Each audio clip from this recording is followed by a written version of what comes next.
नमस्कार everyone.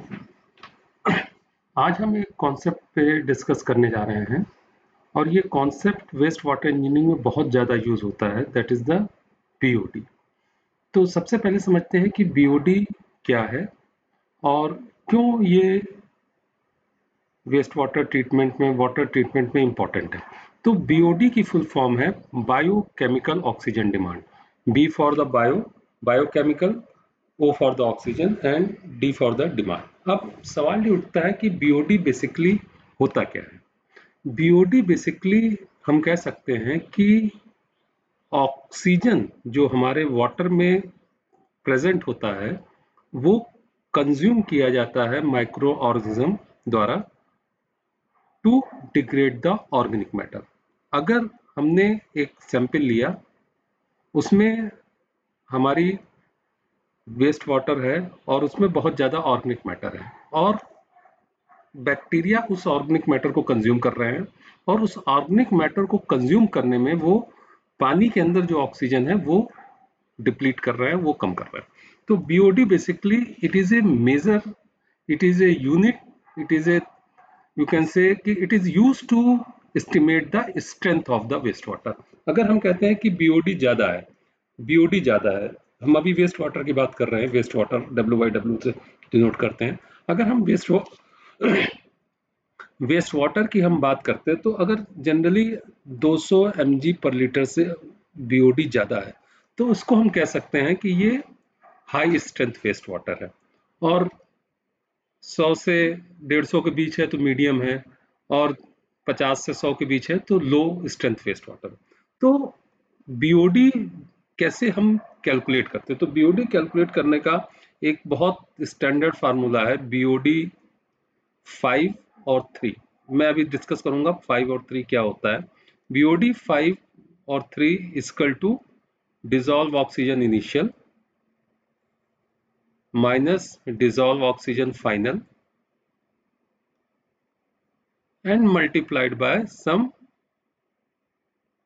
Factor, इसको हम पी से डिनोट कर रहे हैं, और ये पी जो होता है basically known as a dilution factor.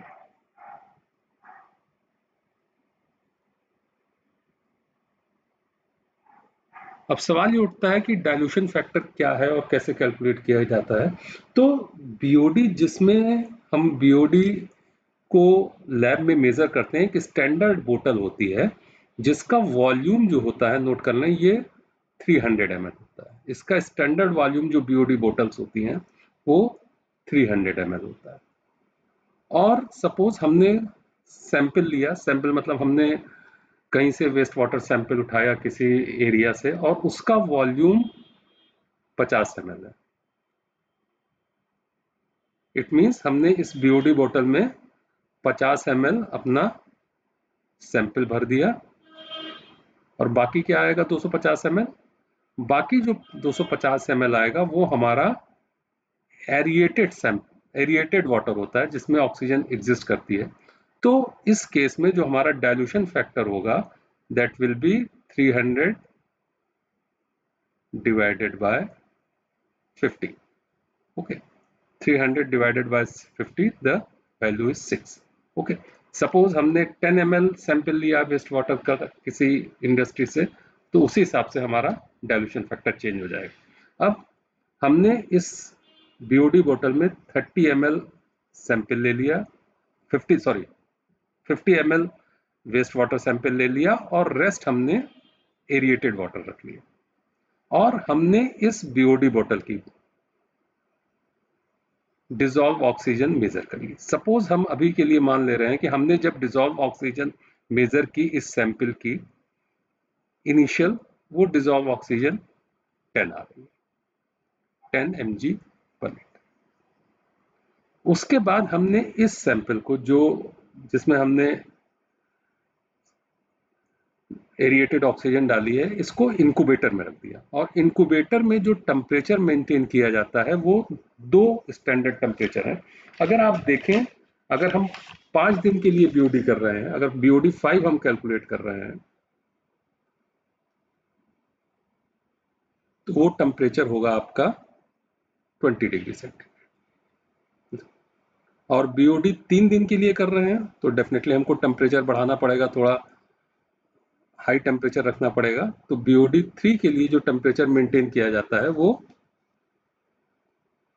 27 degree centigrade है।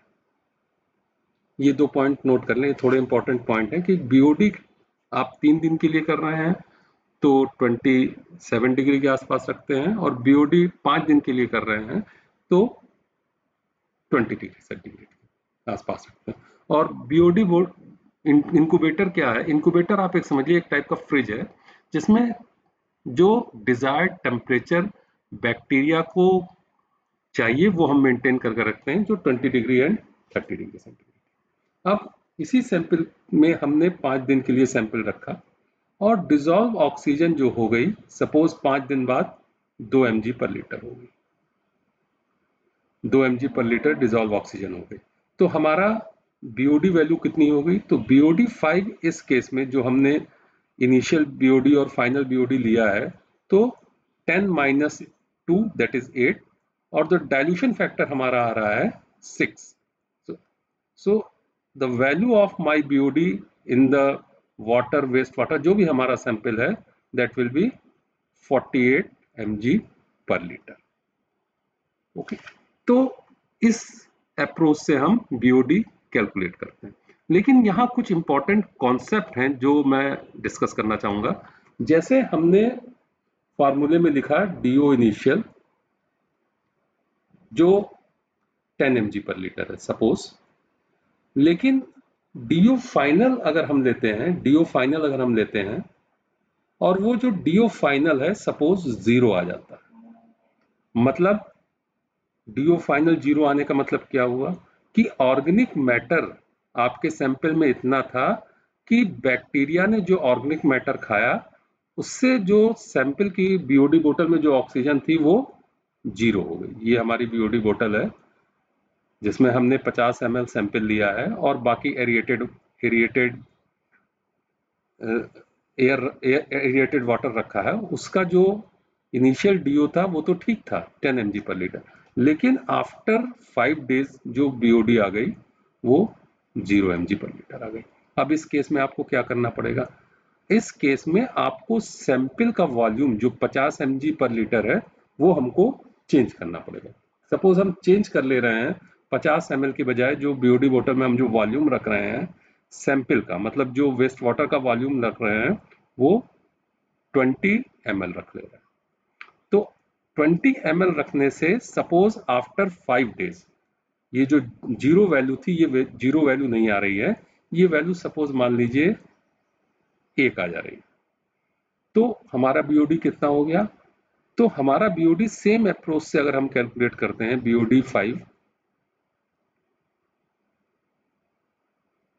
Initial BOD minus final BOD जो 9 हो जाएगा, और dilution factor, so dilution factor 300 divided by 20 15। Okay, so what will be the BOD? That will be 135 mg पर litre. Okay, तो अगर हमारा final sample में डिसॉल्व ऑक्सीजन 0 आ रही है तो हमारी सैंपल में एरर है, हमको थोड़ा जो सैंपल है उसको रिड्यूस करना पड़ेगा। Suppose after taking 20 ml sample हमारा बीओडी स्टिल 0 आ रहा है। सपोज हम मान ले रहे हैं कि एक केस 2 हम एज्यूम कर रहे हैं कि हमने 20 ml सैंपल लिया तो भी हमारा बीओडी 0 आ रहा है। तो हम क्या करेंगे कि इस सैंपल का वॉल्यूम रिड्यूस करते जाएंगे अनटिल अनलेस कुछ वैल्यू इसमें एग्जिबिट करे, कुछ वैल्यू इसमें आए। ओके, अब बीओडी का एप्लीकेशन क्या है, इसका यूज क्या है? BOD water waste water environmental engineering में बहुत इंपॉर्टेंट पैरामीटर है और काफी इनिशियल स्टेज में इसका यूज होता है। और बीओडी का कई बहुत कॉमन एप्लीकेशन है। जैसे हम मान ले रहे हैं कि ये कोई एक ट्रीटमेंट प्लांट है, ट्रीटमेंट प्लांट में डिफरेंट यूनिट ऑपरेशन है, यूनिट प्रोसेस है, प्राइमरी यूनिट ऑपरेशन है। इसमें कोई वेस्ट वाटर आ रहा है, सपोज किसी XYZ सिटी का वेस्ट वाटर इसमें आ रहा है। तो जब वेस्ट वाटर आ रहा है तो हमने इनिशियल बीओडी कैलकुलेट की। अभी हम कैलकुलेशन के लिए ले रहे हैं कि इनिशियल बीओडी हो गई 100 mg पर लीटर। और ये जो ट्रीटमेंट प्लांट था इसने बीओडी को रिड्यूस करके 15 कर दिया, 15 mg पर लीटर। तो हमारी ट्रीटमेंट प्लांट की इफिशियंसी क्या हो गई? ट्रीटमेंट प्लांट की इफिशियंसी निकालने के लिए जो फॉर्मूला है ईटा इक्वल टू बीओडी जो एंटर हो रही है, बीओडी जो एंटर हो रही है, incoming we can say influent incoming, और बीओडी जो आउटपुट निकल रही है, बीओडी आउट, और divided by initial volume we have taken. So initial volume we have taken 100 mg per liter in the case BODI. So इस case में, इस particular case में जो हमारी वैल्यू आ रही है BOD removal efficiency, BOD removal efficiency हमारे केस में आ रही है 85 डिवाइडेड बाय 100, और we can say BOD removal efficiency हमारी हो गई 85%। तो जनरली जो ट्रीटमेंट प्लांट है उसकी इफिशियंसी 80% से ऊपर है, तो हम ये कह सकते हैं कि वो ट्रीटमेंट प्लांट बहुत प्रॉपरली वर्क कर रहा है, ठीक ठाक वर्क कर रहा है। 85, 90, 95 जितना हम मैक्सिमाइज कर लें। और एक मैं आपको और एज्यूम केस बताता हूँ ताकि और कॉन्सेप्ट क्लियर हो जाए। अगर ये वैल्यू 100 हो जाए, मतलब जो बीओडी एंटर कर रहा है ट्रीटमेंट प्लांट में और बीओडी जो एग्जिट कर रहा है, तो हमारी efficiency of the treatment plant फॉर्मूले से 0 हो जाएगी, मतलब यूजलेस ट्रीटमेंट प्लांट है, या बाईपास किया जा रहा है, जो भी आप कहें। अगर ये वैल्यू 0 हो जाए, मतलब ट्रीटमेंट प्लांट जो बीओडी निकाल रहा है वो 0 हो जा रही है, तो इसका ये मतलब है कि हमारा ट्रीटमेंट प्लांट 100% इफिशियंट है। तो ये जो बीओडी रिमूवल इफिशियंसी, इसको ईटा को हम मान सकते हैं बीओडी रिमूवल इफिशियंसी, ये ट्रीटमेंट प्लांट की कितना इफिशियंट है इसको कैलकुलेट करने के लिए यूज किया जाता है। इसके अलावा इसका यूज हम डिफरेंट यूनिट ऑपरेशन, जैसे प्राइमरी यूनिट ऑपरेशन हो गया, सेकेंडरी यूनिट ऑपरेशन हो गया, कहीं कहीं टर्सरी यूनिट ऑपरेशन हो गया, उसकी भी इफिशियंसी कैलकुलेट करने के लिए किया जाता है।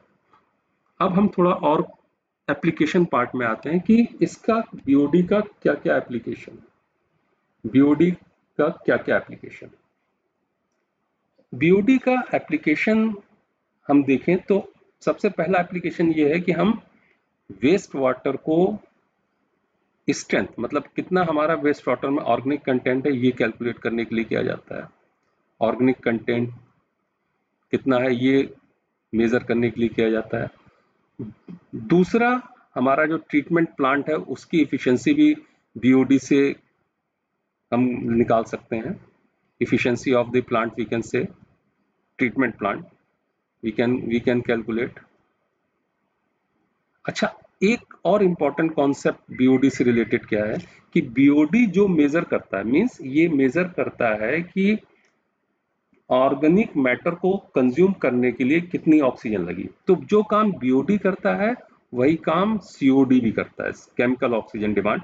इसको हम नेक्स्ट लेक्चर में डिस्कस करेंगे। लेकिन बीओडी के साथ कुछ लिमिटेशंस हैं। क्या क्या लिमिटेशन है बीओडी के साथ? What is limitation?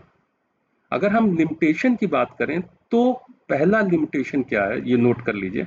अगर आपके सैंपल में कोई ऐसा मटेरियल है, जैसे लिग्निन मान ले रहे हैं, टैनिन मान ले रहे हैं, या कोई ऐसा मटेरियल है जो है तो ऑर्गेनिक मैटर, लेकिन उसको बैक्टीरिया डिग्रेड नहीं कर पा रहे हैं। एक सिंपल एग्जांपल ले रहे हैं कि सपोज करिए नारियल का शेल है, छिलका है, वो है तो ऑर्गेनिक मैटर, लेकिन उसको बैक्टीरिया डिग्रेड नहीं कर पा रहे हैं, और उसको डिग्रेड नहीं कर पाने के कारण वो जो लिग्निन, टैनिन या हार्ड ऑर्गेनिक मटेरियल है वो रिफ्लेक्ट नहीं करेगा।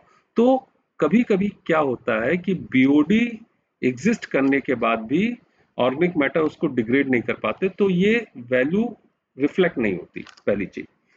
दूसरी चीज क्या है कि अगर आपके वेस्ट वाटर सैंपल में कोई टॉक्सिक मटेरियल आ गया, तो ऑलरेडी जो बीओडी है वो बायोलॉजिकल एक्टिविटी है, बैक्टीरिया द्वारा एक्टिविटी को किया जाता है। तो अगर कोई टॉक्सिक मटेरियल आ गया तो वो बैक्टीरिया को किल कर देगा और हमारी बीओडी वैल्यू रिफ्लेक्ट नहीं कर पाएगी। तो ये दो इंपॉर्टेंट कंस्ट्रेंट है बीओडी मेजर में। पहला तो हमारे जो एक्लेमेटाइज बैक्टीरिया हो, एक्लेमेटाइज बैक्टीरिया वो बैक्टीरिया होते हैं जो पर्टिकुलर टेम्परेचर पे पर्टिकुलर सिचुएशन पे काम करते हैं और ऑर्गेनिक मैटर को डिग्रेड करते हैं। तो lignin and tannin hard organic material होगा तो भी हमारा बीओडी सही नहीं आएगा, टॉक्सिक मटेरियल होगा तो भी सही नहीं आएगा। यहाँ एक और कॉन्सेप्ट मैं आपको डिस्कस करना चाहूंगा कि सीओडी की वैल्यू इसी कारण से हायर होती है बीओडी से। क्यों? क्योंकि सीओडी जो कॉन्सेप्ट है वो तो सेम कॉन्सेप्ट है, ये भी केमिकल द्वारा एक्टिवेट किया जाता है, और बीओडी बैक्टीरिया द्वारा एक्टिवेट किया जाता है, बैक्टीरिया इन्वॉल्व रहते हैं। तो कुछ ऑर्गेनिक मटेरियल जैसे लिग्निन टैनिन होंगे जो केमिकल द्वारा डिग्रेड हो जाएंगे, तो सीओडी की वैल्यू उस केस में आ जाती है, लेकिन बीओडी की वैल्यू उस केस में नहीं आती है।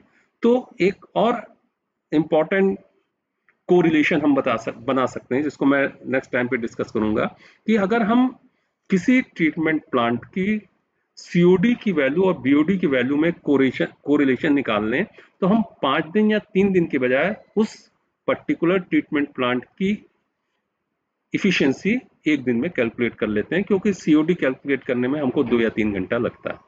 तो आई होप आपको ये इंफॉर्मेशन पसंद आई होगी। तो नेक्स्ट लेक्चर में हम जो डिस्कस करेंगे वो हम डिस्कस करेंगे chemical oxygen demand, comparison between BOD और सीओडी, और क्या कोई और तरीका हो सकता है जो सीओडी से भी क्विक हो। सीओडी 2 या 3 घंटे लेता है, हम सीओडी से भी क्विक मेथड डिस्कस करना चाहेंगे। धन्यवाद।